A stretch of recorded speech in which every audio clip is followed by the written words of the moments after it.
classmates. Game? Game. Hello! Nagulat ka, no? Hindi, joke lang. Hi, Bianca! Nako, birthday mo ba ngayon? Kasi parang inaamoy yung candles. So, candles talaga. Ayan, paano ba yan? Kasi nasa States ka. Tapos, paano ka namin pupuntahan para ma-hug ka namin dahil birthday mo today? Hindi ko alam kung paano talaga. Siguro dapat umuwi ka na dito.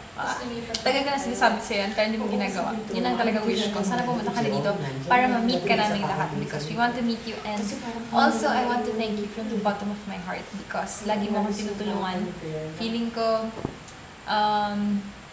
sobrang magandang career ko dahil sa mga taong katulad mo na from day one, you believed in me and you helped me so much. So today, this is your day. I hope you enjoy it. And like I always say, have a slice of cake for me. Happy birthday! I love you! Tatlo siyang kapatid, dalawang